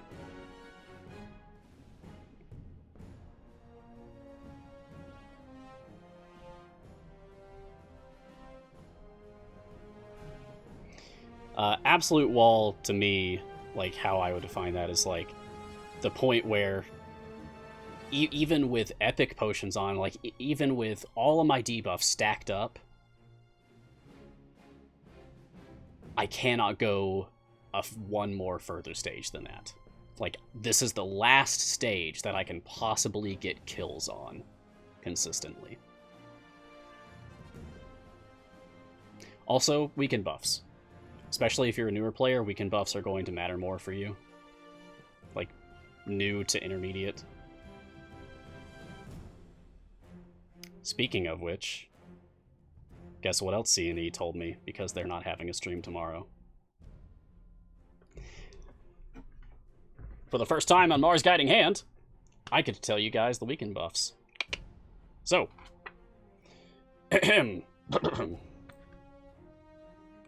for this weekend, champions, you will receive buffs for Brunor, Krull, Walnut, Ayla, and Jamila. It is the Jobs Done weekend, and the Golden Epic is for Walnut Slot 3. There you have it.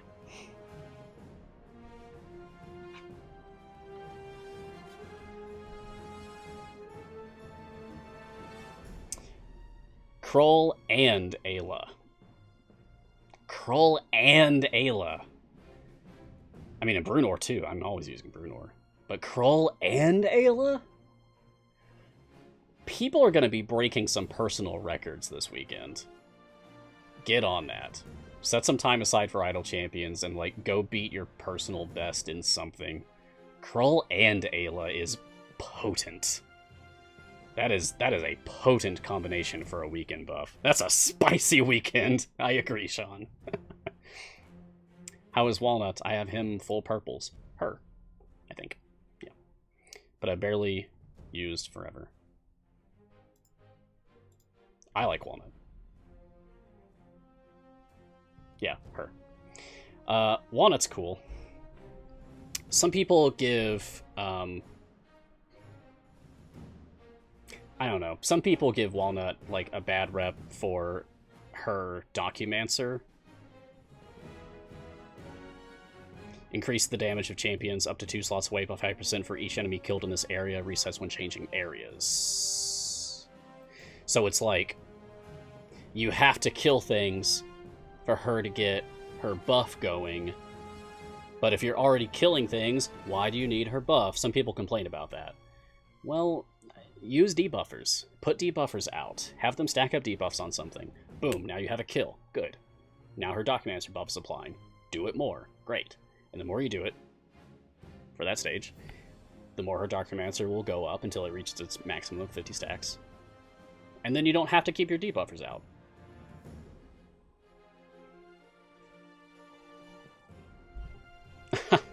Thank you very much, As. That name is difficult. Too many F's. But I appreciate the kind words. And please, call me Mars. I did it again with the mug. 2 drinks wasn't enough today, because of my throat, I guess.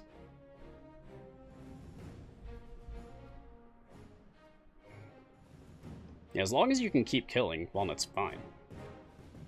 I really like Walnut's ultimate, too.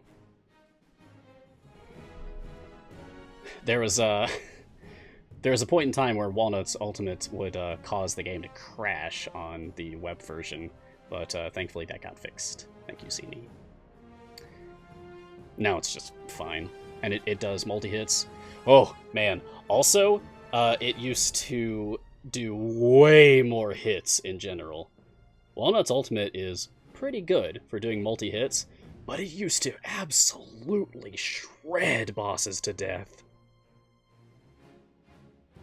I remember fighting Zerial with Walnut, and even seeing Dylan do it live on stream using Walnut's ultimate on Zerial, because I think someone said to do it in the chat, and then Dylan did it and went, oh. Like, that's too strong. Just deleted the boss. Yeah, Walnut versus armored enemies was amazing. It was a good time. That's part of the fun of this game, is how things change. Like, Walnut's in a fine position now, but like Walnut on release, bonkers. That 1 week where Gromma was the strongest character in the game. Crazy. I like when things like that happen. I wouldn't want things like that to stay like that forever. But, I don't know. It feels kind of like a little reward for when you're paying attention to the game, playing it every day, part of the community, and then one of these crazy things happen, and you get to, like, join in on the fun. Like, oh, whoa, that is so weird, wow! Alright, more Kraken time. Die. It's like, that ultimate did maybe a quarter of its health, roughly. Walnut on release would have one-shot the boss with that ultimate. Easily.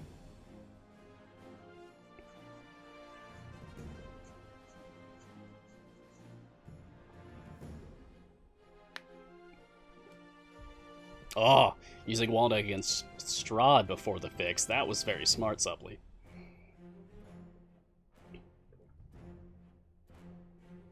I would love to get a kettle in here, but I just don't have room. I will make a pot of tea after the stream.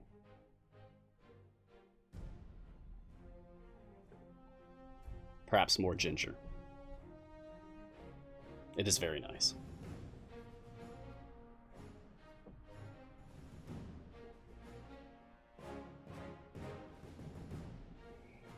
Someone asking in the chat, what is armor?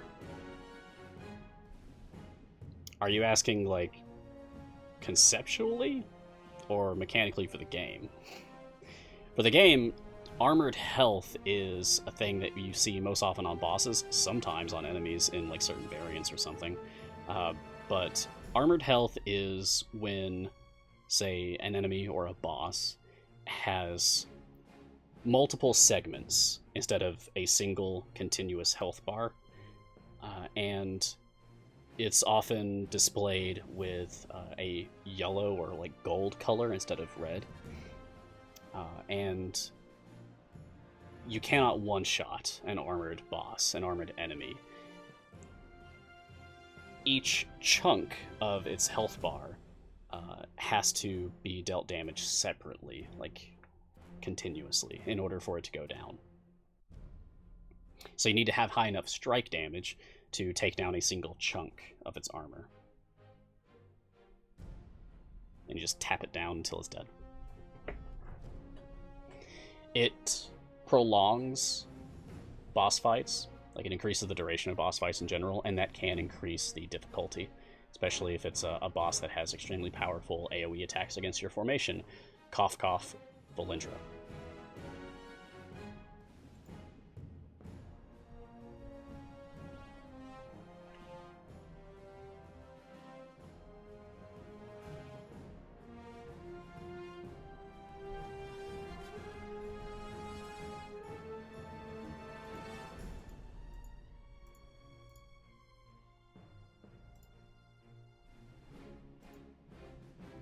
Don't mind me.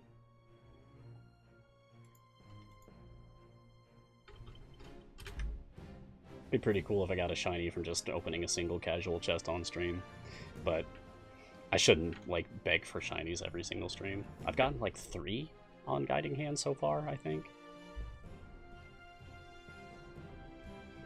Oh, the Manchun boss fight is so cool. It's a very good boss fight. The gold dragon. I can't remember the name of that gold dragon. There's an X in it, I think. But, yeah. It's a good fight.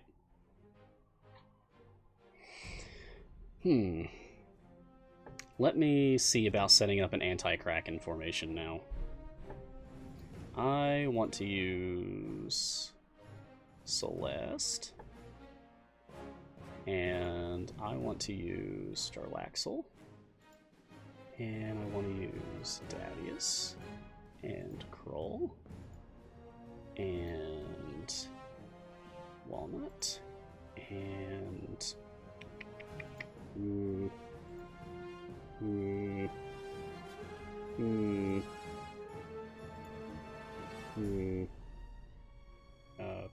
Sure, doesn't matter really.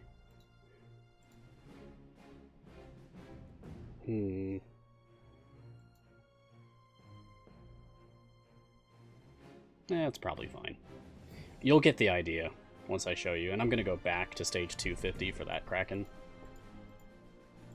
And let me take familiars off of my ultimate bars so that my ultimates can recharge. I see a couple of long ones here that I don't want to have to sit around and wait for. So I'm going to show you a trick. If you have an abundance of potions of specialization, as rare as they are, you can just use them on characters to instantly make their ultimate attacks come off of cooldown again. So I need Walnut and Ayla. Okay. Here's Walnut. And here's Ayla. Great. Now instead of waiting around for 3 minutes, they're already here. Oh, and I need to do Kroll as well.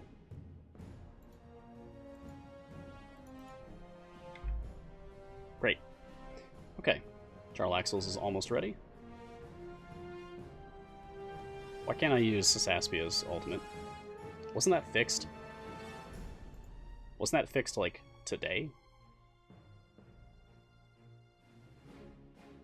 Is it only because she doesn't have any spores on anyone right now? Perhaps. Anyway, I'm going to go back here. Now watch. I'm going to just immediately blast all of these.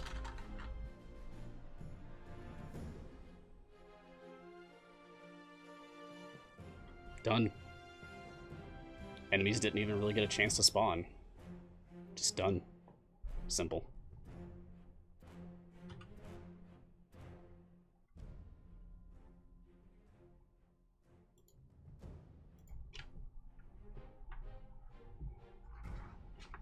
Oh, okay. I misinterpreted the changelog then. Thank you for explaining that to me. The fix was that the ult was firing with no spores on anything, so it was a waste. So now you're prevented from wasting it. Thank you, Xeonete. That's very nice. No one likes to waste their time.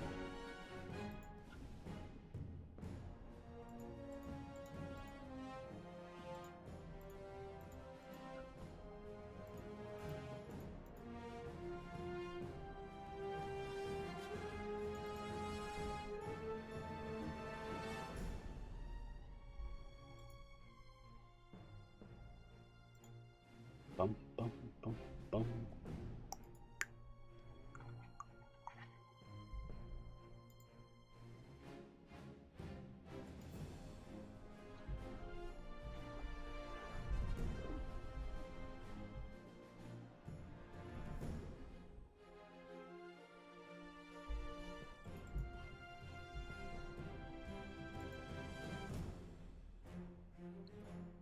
Kind of tempted to go ahead and end this run since we've managed to like do all the things that were on my list.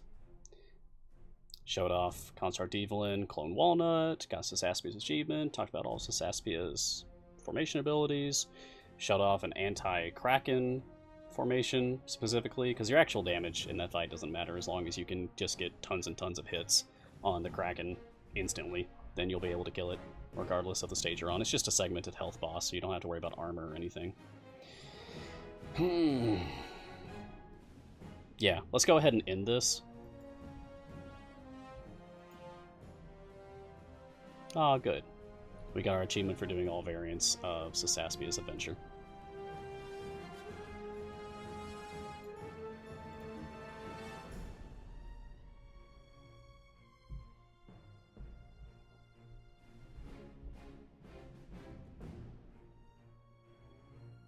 Okay. And I'm going to go back to grinding out my Mert patron currency, because that's what I was doing before the stream. So I'm going to go to Mad Wizard, and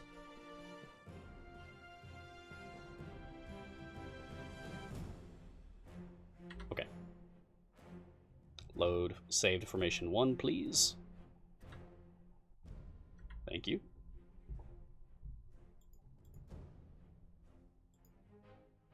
Most of these choices don't matter.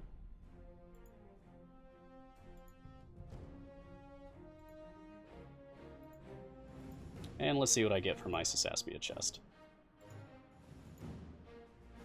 Yes, yes. Okay, what do we got? Get out of the way. Alright. No epics. But we got some item levels. We got a couple more bounty contracts.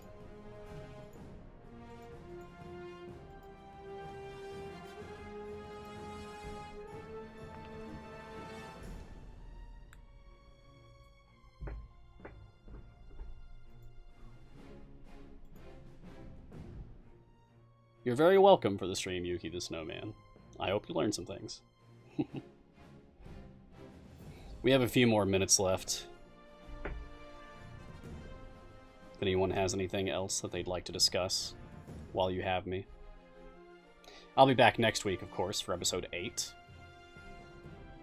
We'll be covering whatever we get next week. It'll be an in-between weekend between events, so presumably we'll get something. Something for a permanent campaign, I hope.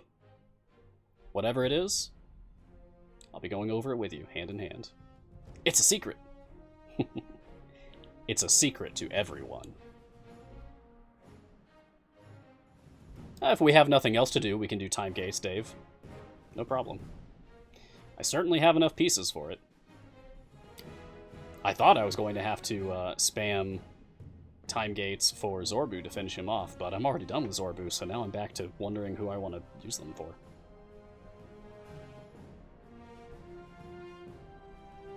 Oh, Sean knows. Ooh, Sean knows. Well, I look forward to it, whatever it is.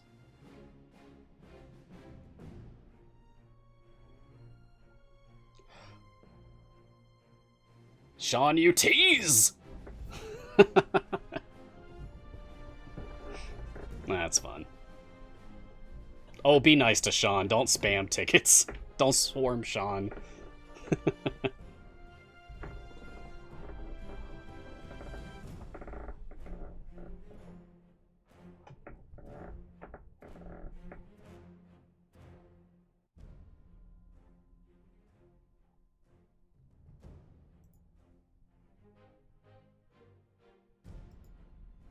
Oh yeah, C&E's at PAX right now. I hope they're doing well. Oh hey Clive, what's up? I didn't realize you were here. I hope the team is doing well over at PAX East. The last I saw, I think Margaret posted a picture on Twitter of doing setup. Well, yeah, not all of the team is there, just some of them.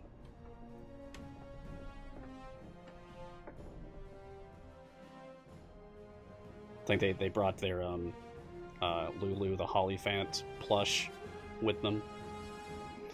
It's cute, but those eyes creep me out on that plush. I don't like the eyes. Everything else is fine.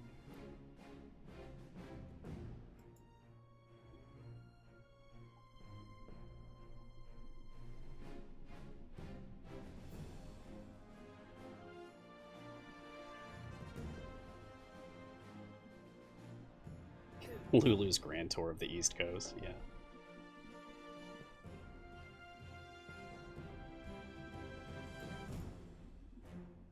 Come on. Yeah, exactly enough. Boy, this is rare. How often do you get to see absolutely 0 gems? I feel like that's the most rare gem amount in the game. Hey, a medium contract. Nice. So weird not seeing any gems in my inventory.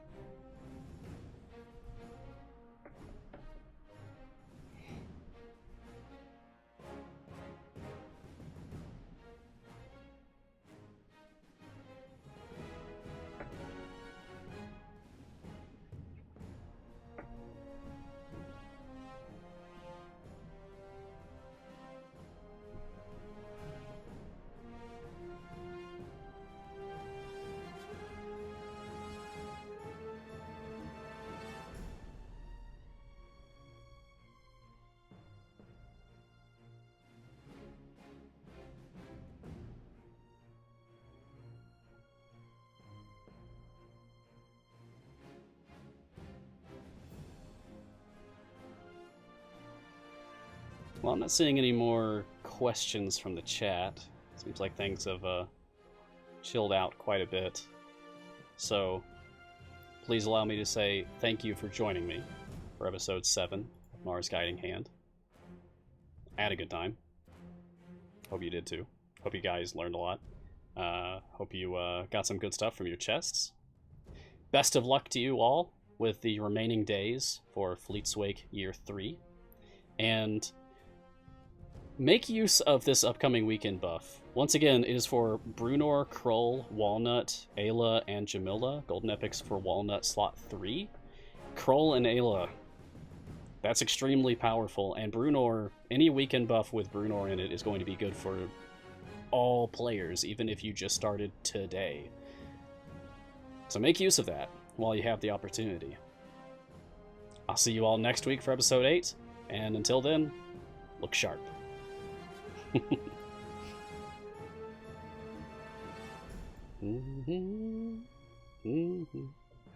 Ah, congrats on beating Kraken 500. Very nice.